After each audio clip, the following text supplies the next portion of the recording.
Over the course of the end of August and October, he started visiting in the drawing room.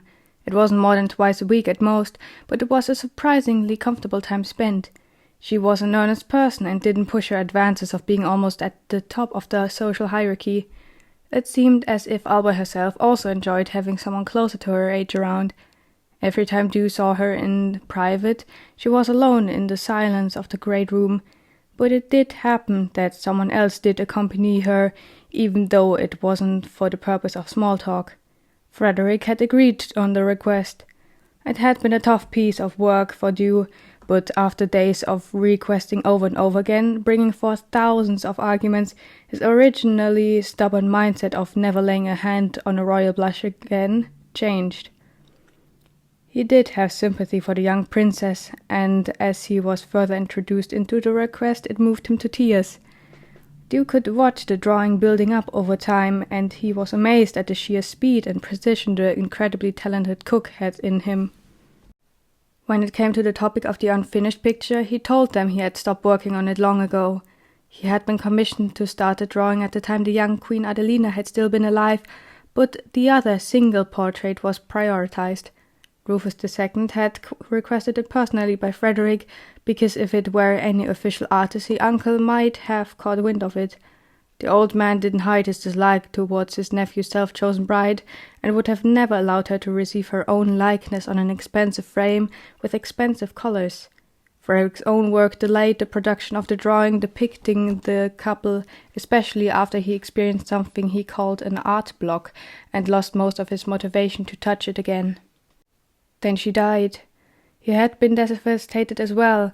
The woman had appreciated his work and joined him in the kitchen to help and chat whenever Sean, who hadn't been married at that point yet, was busy.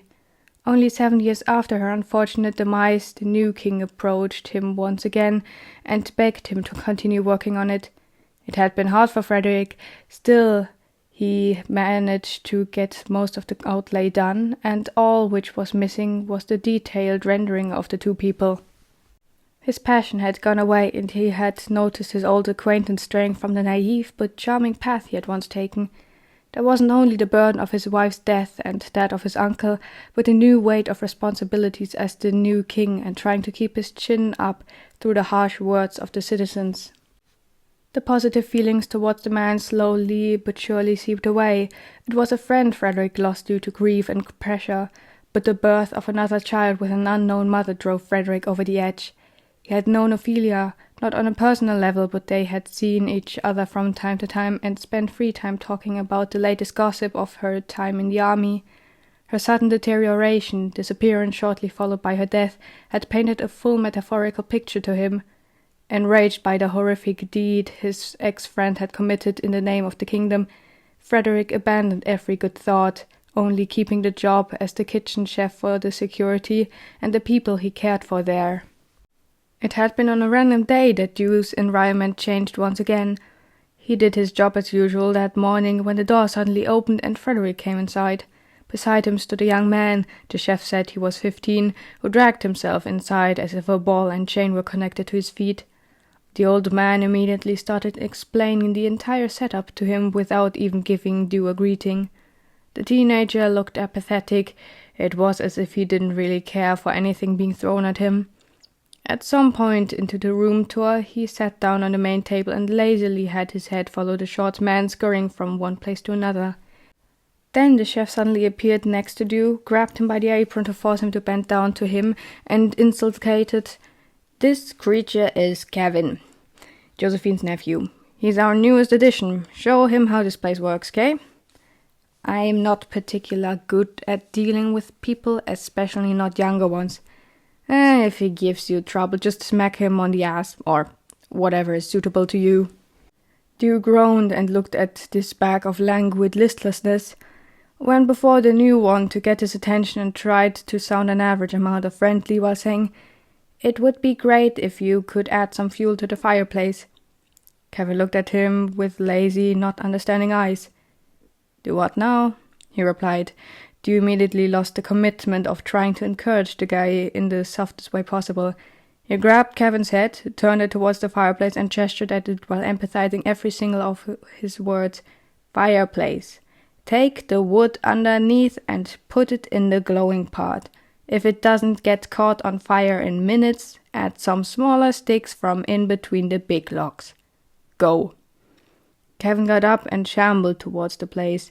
A snail would have been faster. When Josephine entered, she immediately treated the boy like a prince. She was always looking over his shoulder, taking any act of light effort from him, and all in all talked to him as if he was half his actual age. Dew quickly grew annoyed by it. Yes, she had done the same for him when he was probably the nephew's age, but he was still an illiterate child with a terrible accent and as much used to casual human interactions as a newly caught stray dog. This new guy was either spoiled or just not used to the process of growing up. To go against the soft grip Josephine had on Kevin, both Dew and Frederick did their best to keep him up. It pained Dew to see how Sean took Josephine's side now the kitchen was at war. To Dew's satisfaction, Frederick was in charge and denied Josephine's plea to have the boy leave earlier than anyone else. Sadly, the chef took it a little too far and had Kevin stay up to help Dew clean up while everyone else got to go. The help looked like this. Dew had to tell the boy what to do. The boy nodded, went to the location he was supposed to do the thing at, and stood there for a while. Then, when Dew noticed him not doing the task, he asked him why he wasn't doing anything. He replied he forgot what to do, and Dew had to repeat it all over again while suppressing the urge of throwing the pot he was cleaning right at the oh-so-wonderful helping hand. The 100th time Kevin asked if he could go, Dew decided to approach it in a different manner. He locked the doors, threw the drying towel towards the new guy for him to catch, which he didn't, and seated himself demonstratively on the chair and said, "You ask if you are done. You're not done because your attitude sucks. I'll wait here while you wash the dishes and then you dry them. I'll look over them, and if I see a spot, you'll have to wash it again. Got it? I won't open the doors unless you are done."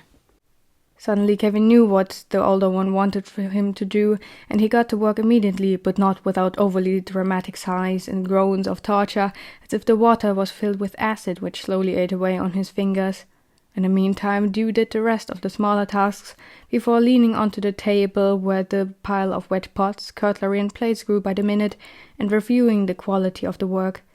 More than once he grabbed an item, pointed out an obvious flaw, and put it back next to the dirty dishes. Every time he did so, Kevin threw his head back and cursed, but his supervisor couldn't care less. Either he learned it now or later through Frederick smacking his head with a recipe book for every leisure moment after the grace period of 1 week had ended. For himself, exiting the kitchen that morning was similar to escaping from a cell, but at least he was satisfied with himself.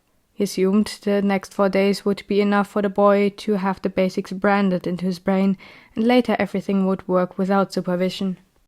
Dew was about to walk towards the staircase when the boer hybrid suddenly blocked his path. "Want to go out?" He cut straight to the point with his usual loud and clear voice, which pierced like a spear through Dew's already tortured ears. He put on a polite smile while his mind desperately searched for a way out. Declining out of the lack of mood would only make it seem rude to him. Jonah not sparring with her probably meant Avery was sleeping or on patrol like always lately, so spending time with her wasn't a plausible excuse either. I actually have a meeting with someone, but I should be free this afternoon. Does that work for you?" Dew lied to his face. Technically it wasn't a full-on lie, but a slightly distorted truth.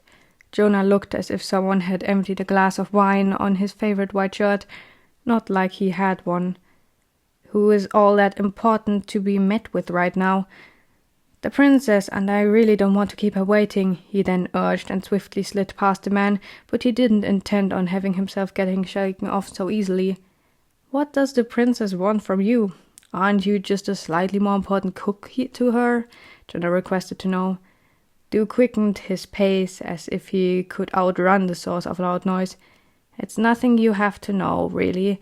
It's not even all that interesting."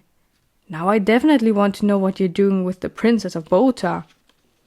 "Talk," Dew shouted before Jonah could get any wrong ideas.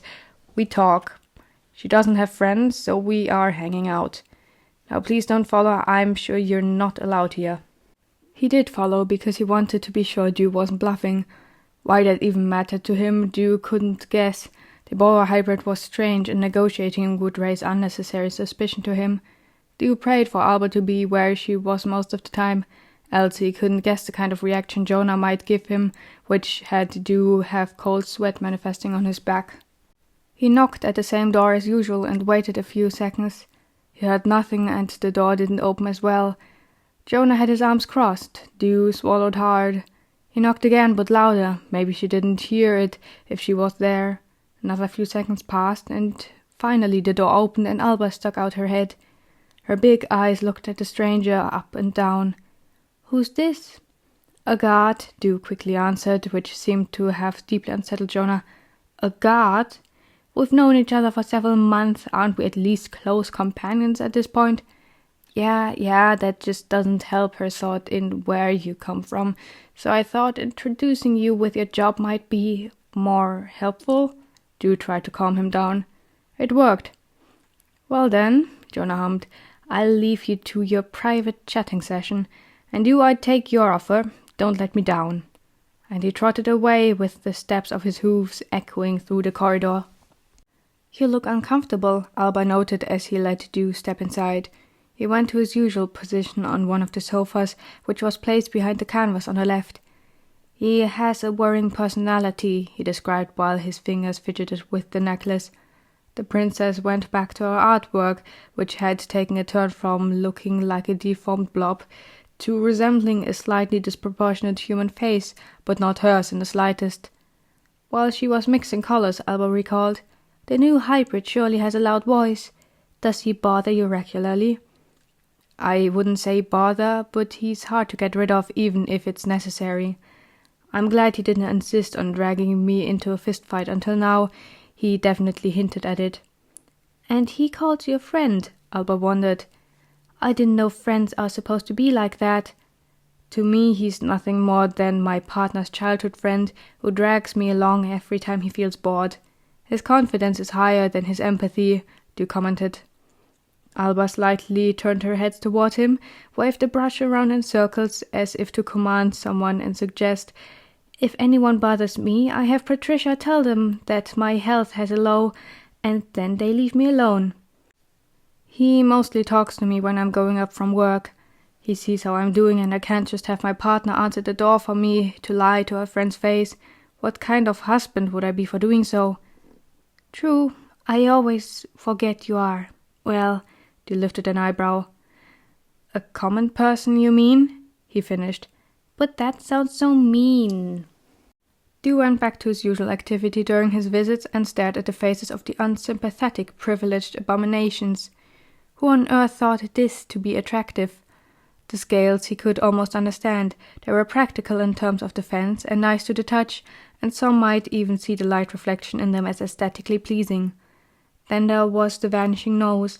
In several cases this feature seemed to be the most normal one out of everything, but then there was Rufus I, whose nostrils were nothing more than parallel slits without any kind of structure surrounding them. The snake eyes were similar to his own eyes as a merling. The only difference was the way the pupils shrank. Avery described it to him as becoming a circle the size of an ant's head, which she considered to be disturbing. Snake eyes, however, contracted to be nothing more than ants without legs. Unconsciously, Dew squinted his eyes even tighter than usual. How long would it take for his iris to expand to its original size? He didn't know what it looked like.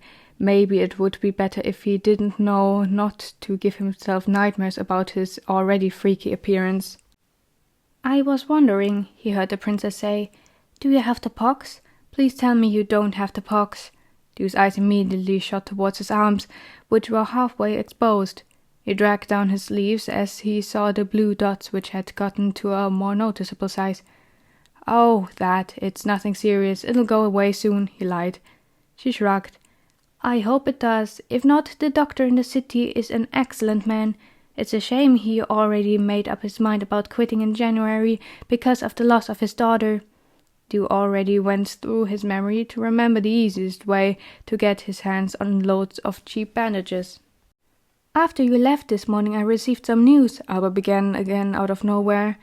Dew, who had sunk back in the chair and almost dozed off, slightly straightened at the sound of her voice.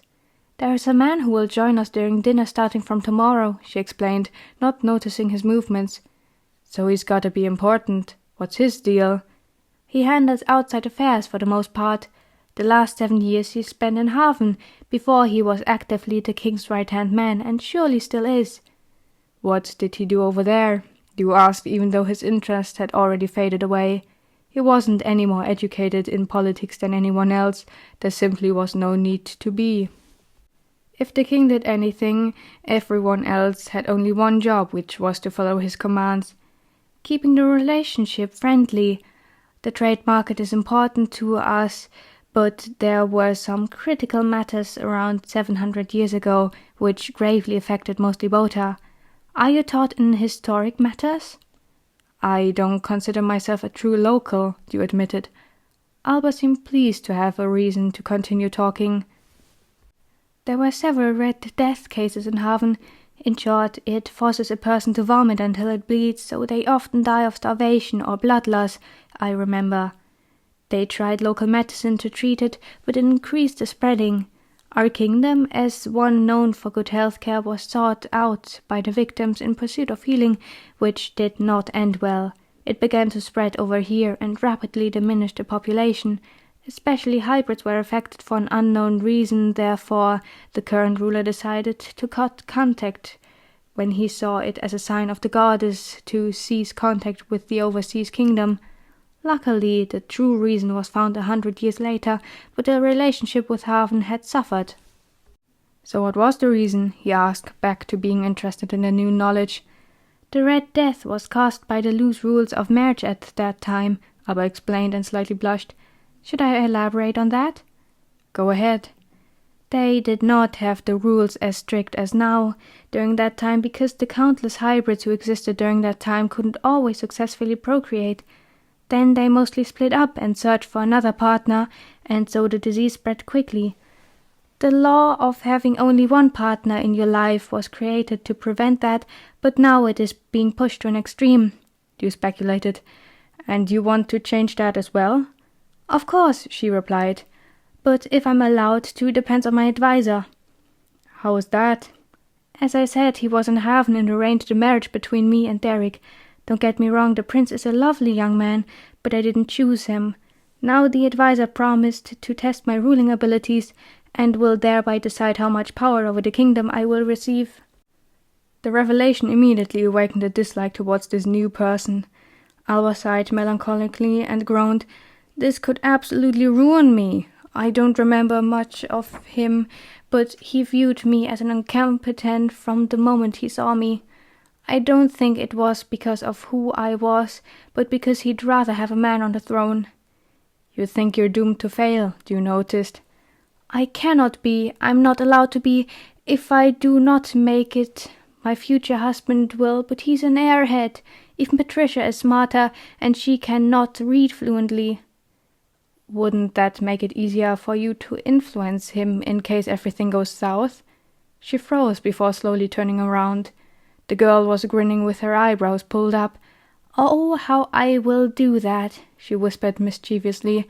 "But first I'll attempt to prove myself at the games in 2 days." "The what?"